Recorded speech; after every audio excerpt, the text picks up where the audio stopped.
बातमीपत्रामध्ये आता पाहणार आहोत प्रत्येक जिल्ह्यातली बातमी अतिशय वेगवान स्वरूपात सुरुवात करूयात। नगरपरिषदा आणि नगरपंचायतींच्या निवडणुकांसाठी इच्छुक उमेदवारांना आता ऑनलाईन बरोबरच ऑफलाईन देखील उमेदवारी अर्ज सादर करण्याची सवलत राज्य निवडणूक आयोगाने दिली आहे। त्याचबरोबर सुट्टीच्या दिवशी शनिवारी आणि रविवारी दुपारी 3 पर्यंत अर्ज स्वीकारण्याचे आदेश सर्व निवडणूक निर्णय अधिकाऱ्यांना राज्य निवडणूक आयोगाने दिलेले आहेत। ठाणे महापालिका निवडणुकीमध्ये 2017ची लोकसंख्या विचारात घेतली असली तरी मतदारांची संख्या जुलै 2025 पर्यंतची असल्याने ठाण्यामध्ये 4,21,256 मतदार वाढलेले आहेत। त्यातही महिला मतदारांची संख्या 2,24,743 वाढली आहे। त्यामुळे निवडणुकीमध्ये लाडक्या बहिणींची मतं निर्णायक ठरणार आहे।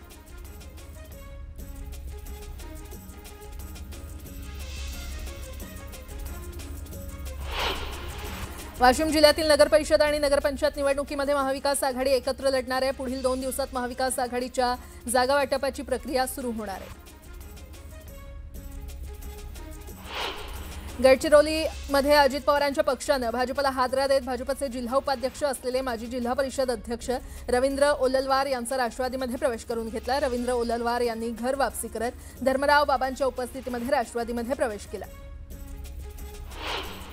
अकलूज नगरपालिका निवडणूक राष्ट्रवादी काँग्रेस पक्ष स्वबळावर लढणार आहे। अकलूज नगरपालिकेसाठी नगराध्यक्ष नगरसेवक यांचं राष्ट्रवादीकडून 26 AB फॉर्म जिल्हाध्यक्ष उमेश पाटील यांना देण्यात आले। जळगाव महापालिकेचा आरक्षण सोडतीचा सुधारित कार्यक्रम जाहीर करण्यात आलाय। राज्य निवडणूक आयोगाने आरक्षण सोडतची तपासणी केली असता त्यात त्रुटी आढळून आलेल्या आहेत। त्यामुळे 5 जागांवर नव्याने आरक्षण सोडत घेण्यात येणार आहे। जळगाव जिल्ह्यातील 16 नगरपालिका आणि 2 नगरपरिषदेच्या निवडणुकीच्या प्रक्रियेला वेग आलेला आहे। आतापर्यंत जिल्ह्यातून नगरसेवक पदासाठी तब्बल 299 उमेदवारांचे अर्ज आलेत, तर लोकनियुक्त नगराध्यक्ष पदासाठी 12 अर्ज दाखल झाले आहेत। अंतिम क्षणी तिकीट जाहीर होईल या आशेवर हे सर्व उमेदवार आहेत। जळगाव जिल्ह्याच्या पारोळा नगरपरिषद निवडणुकीचा तिढा अखेर सुटला। या महत्त्वाच्या पदासाठी शिवसेना नेते चंद्रकांत पाटील यांची उमेदवारी जाहीर करण्यात आली आहे। भाजप शिवसेना युतीनंतर नगराध्यक्ष पदाचा तिढा सुटलाय। स्थानिक स्वराज्य संस्थांच्या निवडणुकीच्या रणधुमाळीमध्ये काँग्रेस जिल्हाध्यक्ष दयानंद चोरघेंनी जिल्हाध्यक्ष पदाचा राजीनामा दिला। अमरनाथ बदलापूर नगरपालिका निवडणुकीमध्ये विश्वासात घेतलं जात नसल्याचा आरोप करत राजीनामा दिल्याची माहिती आहे। मुंबई लोकलच्या 3ही मार्गांवर रविवारी मेगा ब्लॉक घेण्यात येणार असल्याने प्रवाशांचा खोळंबा होणार आहे। ब्लॉक कालावधीमध्ये करी रोड, चिंचपोकळी, मस्जिद बंदर या स्थानकात लोकल थांबणार नाही। पुणे बंगळुरू राष्ट्रीय महामार्गावरील नवले पुलाजवळील तीव्र उताराचा भाग कमी करणे शक्य नसल्यामुळे आणि नवले पुलावरील अवजड वाहतूक कमी करण्यासाठी एक नवा पर्याय पुढे आलाय। उर्से टोलनाका ते भोर तालुक्यातील शिवरे या पश्चिम बाह्यवळण वर्तुळाकार मार्गातील शिवरे ते कासार अंबोली या 25 किलोमीटर अंतराचं काम एका वर्षात पूर्ण करण्याचं निश्चित करण्यात आलंय। यामुळे जड अवजड वाहनं नवले पुलावर त्यामुळे येणार नाहीत असा दावा करण्यात आलाय। MMRDAनं सध्या प्रभादेवी परिसरात पायाभरणीचं काम सुरू केलं। या कामादरम्यान लगतच्या जीर्ण 100 वर्षांहून अधिक जुन्या इमारतींना हादरे बसत असल्याची तक्रार रहिवाशांकडून करण्यात येते। रहिवाशांनी अधिकाऱ्यांना जाब विचारत आवश्यक त्या उपाययोजना करा, अन्यथा समूह पुनर्विकास करा अशी मागणी केली आहे। या मागण्या मान्य न झाल्यास काम बंद पाडण्याचा इशारा देण्यात आलाय। महाराष्ट्रात या आठवड्याच्या सुरुवातीपासूनच थंडी अनुभवायला मिळते। उत्तरेकडून येणाऱ्या थंड वाऱ्यांचा परिणाम राज्यात जाणवू लागलाय। प्रामुख्याने विदर्भात किमान तापमानाचा पारा 10 अंश सेल्सिअसपेक्षा कमी झालाय। विदर्भासह उत्तर महाराष्ट्र आणि मराठवाड्यामध्ये तापमान कमी झालंय। देशातील घाऊक महागाईचा दर ऑक्टोबरमध्ये कमी होऊन उणे 1.21% आलाय। डाळी, भाज्या या खाद्यवस्तूंच्या किमती घसरल्यानं तसंच इंधन आणि वस्तू उत्पादन क्षेत्राचे दर कमी झाल्यानं ही घट झाली आहे।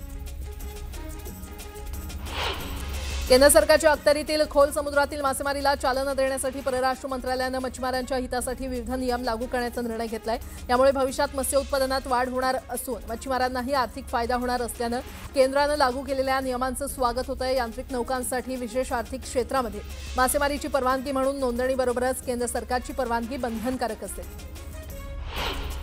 मुंडवा येथील जमीन खरेदी प्रकरणात गैरव्यवहार झाल्यानंतर यातील दस्त नोंदणी पातळीवरील अनियमितता तपासण्यासाठी प्रभारी नोंदणी महानिरीक्षकांनी नेमलेल्या मुठे समितीचा अहवाल शुक्रवारी सादर झाला। अंतिम कामकाज सोमवारपर्यंत पूर्ण होऊन अहवाल सादर करण्यात येईल अशी माहिती नोंदणी आणि मुद्रांक शुल्क खात्यानं दिली आहे।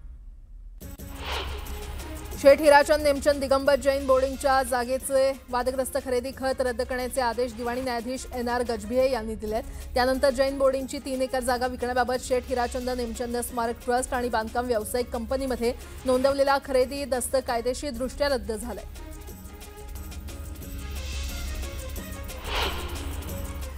आता एक मोठी बातमी। सर्वात मोठी महापालिका म्हणजेच मुंबई महापालिकेची निवडणूक अजून जाहीर झालेली नसतानाच भाजपनं महापौर पदावर दावा ठोकलाय। त्यामुळे आता महायुतीतच खटके उडायला सुरुवात झाली आहे। 2017च्या निवडणुकीत भाजपची महापौर पदाची संधी थोडक्यात हुकली होती आणि त्यामुळे यंदा महापौर पदासाठी भाजपनं कंबर कसली आहे। पण असं असलं तरी शिंदेंच्या शिवसेनेनंही अनेक माजी नगरसेवकांना गळाला लावून आपली ताकद वाढवण्यावर भर दिलाय। त्यामुळे भावी महापौर कुणाचा यावरून नव्या वादाची ठिणगी पडली आहे।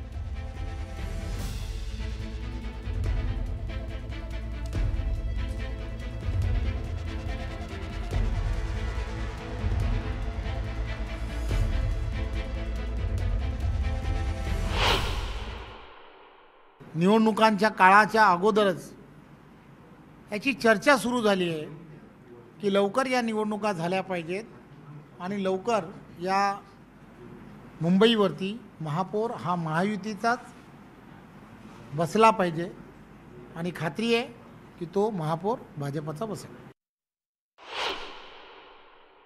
महापौर पण महायुतीचाच बसणार आहे, पण तो भाजपचाच बसेल हे काही आम्ही सांगू शकत नाही, कारण शिवसेनेचाही महापौर बसू शकतो हे निवडून आल्यावरच ठरणार आहे। मला वाटतं भाजप प्रदेशाध्यक्ष आदरणीय रवींद्र चव्हाण साहेबांची बोलताना चूक झाली असावी, ती त्यांनी उद्या परवा दुरुस्त करावी अशी आमची त्यांना विनंती आहे। त्यामुळे आतापासून अशा प्रकारची विधानं महायुतीकडून जाऊ नयेत अशी आमची अपेक्षा आहे। दरम्यान महापौर पदावरून वाद पेटण्याची शक्यता असताना मुख्यमंत्र्यांनी मात्र भाजपची भूमिका स्पष्ट केली आहे। पाहूयात। असं कोणीही म्हटलेलं नाही, सगळ्यांनी महायुतीचं म्हटलेलं आहे। आमच्यामध्ये भांडण लावायचा प्रयत्न करू नका। मुंबईचा महापौर महायुतीचा, आता मी मुख्यमंत्री म्हणून भाजपचा महाराष्ट्रातला सर्वोच्च नेता म्हणून तुम्हाला सांगतो, मुंबईतला महापौर महायुतीचा। लोणावळ्यामध्ये मुंबई पुणे एक्सप्रेस वाहतूक कोंडी झालेली आहे। मुंबईकडून पुण्याकडे जाणाऱ्या लेनला वाहतुकीचा खोळंबा पाहायला मिळतोय। अमृतांजन ब्रिज ते खोपोली एक्झिट या 6 किलोमीटरपर्यंत तिथे वाहतूक कोंडी झालेली आहे। आळंदी कार्तिकी यात्रेसाठी जाणारे भाविकही वाहतूक कोंडीमध्ये अडकलेले आहेत। वीकेंडच्या सुट्ट्यांमुळे एक्सप्रेसवेवर वाहनं वाढली आहेत, तर महामार्ग पोलीस वाहतूक कोंडी सोडवण्यासाठी एक्सप्रेसवेवर दाखल झालेले आहेत। आपण पाहतोय लोणावळ्यामध्ये मुंबईकडून पुण्याकडे जाणाऱ्या लेनवर वाहनांच्या लांबच लांब रांगा लागलेल्या आहेत। वाहतूक कोंडी झाली आहे। अमृतांजन पूल ते खोपोली एक्झिट पर्यंत वाहनांच्या रांगा लागल्या असल्याचं पाहायला मिळतंय।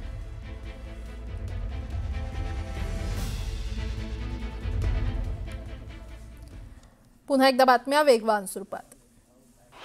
बिहार विधानसभा निवडणुकीत एनडीएनं दमदार यश संपादन केलं। एनडीएला 202 जागा मिळालेल्या आहेत, तर महागठबंधनला मोठा फटका बसलाय।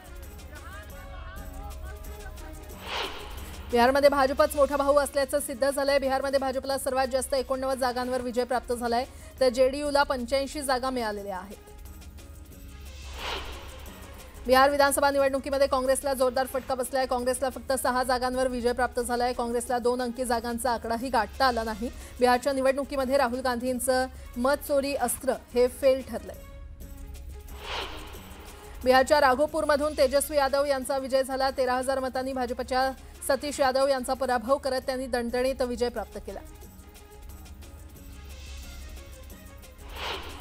बिहार विधानसभा निवडणुकीमध्ये एनडीएनं जोरदार मुसंडी मारली। एनडीएच्या या मोठ्या विजयाचं श्रेय पंतप्रधान मोदी आणि नितीश कुमार यांच्यासोबतच मोदींचा हनुमान म्हणवून घेणाऱ्या चिराग पासवान यांना दिलं जातंय। गेल्या विधानसभेत केवळ 1 जागा जिंकणाऱ्या लोक जनशक्ती पक्षानं यंदा तब्बल 19 जागा जिंकल्यात।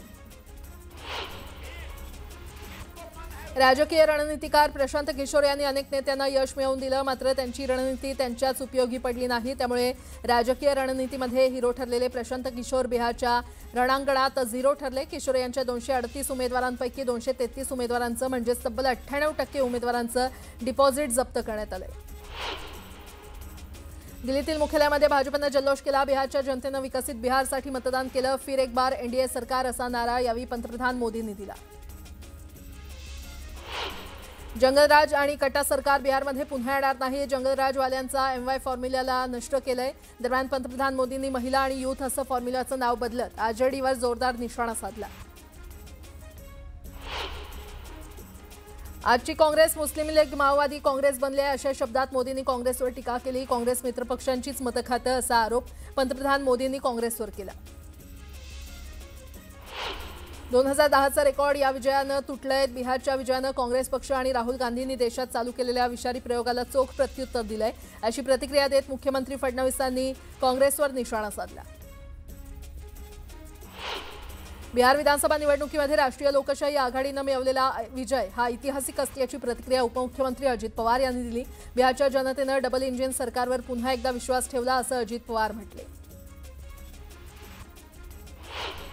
नाचता येईना अंगणवाकडे अशा शब्दात मंत्री चंद्रकांत पाटलांनी संजय राऊतांवर निशाणा साधला. राऊतांनी केलेल्या टीकेला उत्तर देत राऊतांना आराम करण्याचा सल्ला चंद्रकांत पाटील यांनी दिला. आगामी निवडणुकीमध्ये बिहारपेक्षा एक पाऊल पुढे महाराष्ट्राचा निकाल असेल असं चंद्रकांत पाटील म्हटले. अंबादास दानवेंनी बिहार निवडणूक निकालाची संधी साधून महाविकास आघाडीमध्ये मिठाचा खडा टाकू नये. लोकसभा आणि विधानसभेत शिवसेनेनं हट्टानं जागा मागून घेतल्या मात्र अनेक उमेदवारांचं डिपॉझिट जप्त झालं असं म्हणत अतुल लोंढेंनी अंबादास दानवेंच्या वक्तव्याचा समाचार घेतला.